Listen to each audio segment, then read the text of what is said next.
केजरीवाल ईमानदार है, नहीं तो इस झाड़ू का बटन मत दबाना दोस्तों।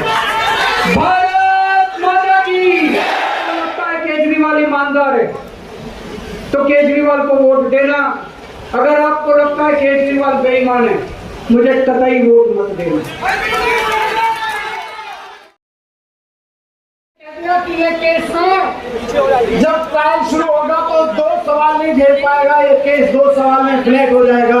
ये मैं नहीं कह रहा, आज देश के सुप्रीम कोर्ट ने कहा है केजरीवाल जी के ऊपर, मेरे ऊपर, संजय भाई के ऊपर जो आरोप लगाए गए थे उन आरोपों के बारे में जमानत देते हुए सुप्रीम कोर्ट ने कहा है कि ये केस आपका 2 सवाल नहीं झेल पाएगा।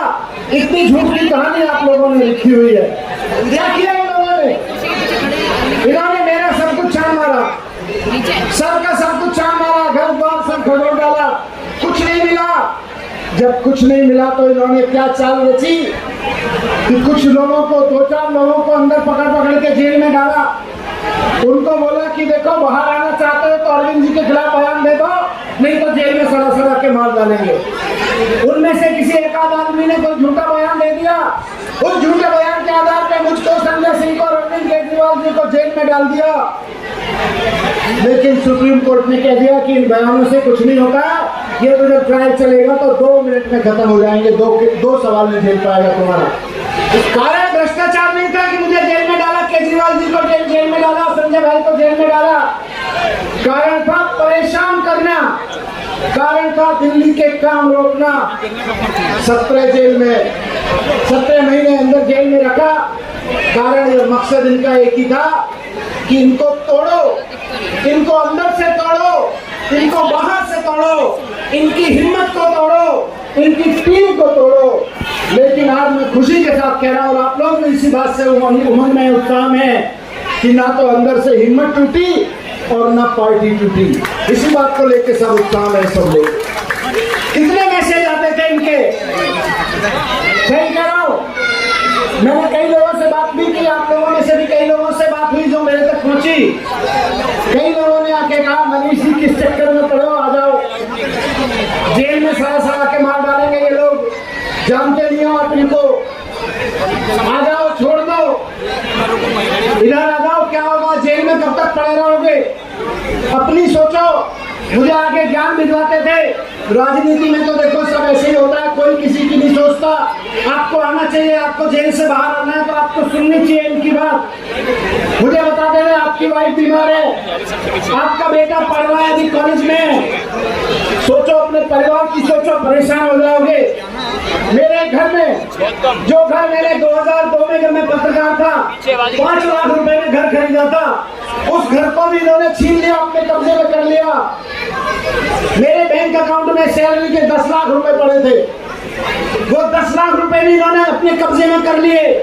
पहले डराते थे, समझाते थे, बहलाते फुसलाते थे। मेरा घर छीन लिया जो मैंने 5 लाख रुपए में 2002 में खरीदा था, बोले इसको भी जब्त कर लेते हैं। मेरे अकाउंट में 10 लाख रुपए पड़े थे, वो भी जब्त कर लिए।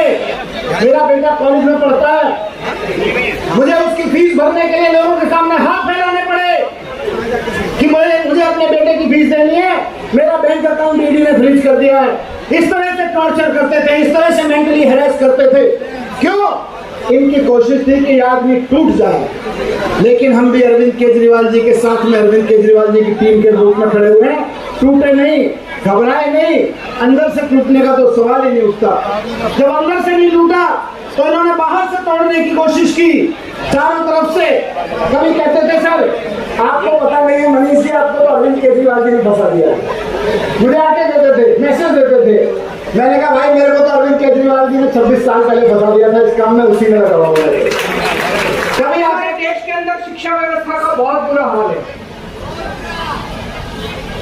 जिनके पास पैसा है वो अपने बच्चों को प्राइवेट स्कूलों में भेज देते हैं, जिनके पास पैसा नहीं है वो मजबूरी में सरकारी स्कूलों में भेजते हैं।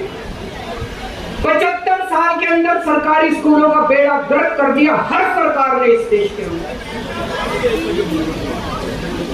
लेकिन ऊपर वाले की कृपा है कि ऊपर वाले ने इस देश को एक मनीष सिसोदिया दे दिया। 75 साल के बाद इस देश में एक ऐसा शख्स आया जिसने गरीबों के बच्चों को भविष्य की एक उम्मीद दी, एक रिक्शे वाले का बेटा, मजदूर का बेटा, किसान का बेटा, जिसे कोई उम्मीद ही नहीं बची थी कि मेरे बच्चे बड़े होकर कुछ बन सकते हैं, आज उनके बच्चों को अच्छी शिक्षा देकर मनीष सिसोदिया ने उनको उम्मीद दी है। ऐसे मनीष सिसोदिया को प्रधानमंत्री मोदी जी ने 2 साल जेल में रखा। मनीष सिसोदिया की जिंदगी उसकी अपनी जिंदगी नहीं है। मनीष सिसोदिया की जिंदगी देश की जिंदगी है। मनीष सिसोदिया का एक एक जिंदगी का पल इस देश का पल है। ये 2 साल मनीष सिसोदिया के खराब नहीं हुए, ये 2 साल इस देश के खराब हुए हैं।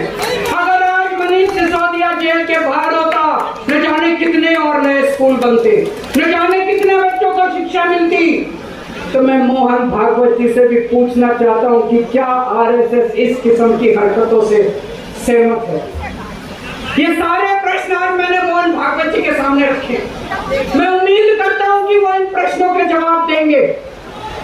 और ये प्रश्न केवल मोहन भागवत जी के लिए नहीं है, इस देश से प्यार करने वाले हर शख्स, इस देश के हर देशभक्त को, भारत माता की पूजा करने वाले भारत माता के हर सपूत को मैं ये प्रश्न पूछना चाहता हूँ। इस पे चिंतन जरूर करना। आरएसएस के हर व्यक्ति से मैं कहना चाहता हूँ, आपको हो सकता है केजरीवाल पसंद ना हो, आपको हो सकता है आम आदमी पार्टी पसंद ना हो, लेकिन देश की खातिर मेरे उठाए गए मुद्दों पे चिंतन जरूर करना दोस्तों। ये आने वाला चुनाव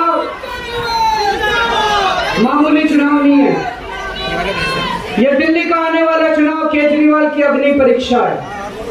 अगर आपको लगता है केजरीवाल ईमानदार है तो केजरीवाल को वोट देना। अगर आपको लगता है केजरीवाल बेईमान है, मुझे कतई वोट मत देना। ये जो झाड़ू है ना, ये जो झाड़ू है, ये झाड़ू अब चुनाव चिन्ह नहीं है। ये झाड़ू चुनाव चिन्ह नहीं है आम आदमी पार्टी का। ये झाड़ू आस्था का प्रतीक है। जब एक आदमी वोट डालने जाता है और झाड़ू का बटन दबाता है तो अपनी आंख बंद करके पहले भगवान का नाम लेता है। झाड़ू का बटन दबाता है तो वो मन में सोचता है कि मैं ईमानदारी का बटन दबा रहा हूँ।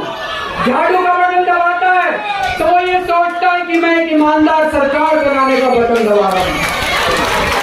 इस झाड़ू का बटन कभी दबाना अगर आपको लगे केजरीवाल ईमानदार है, नहीं तो इस झाड़ू का बटन मत दबाना दोस्तों।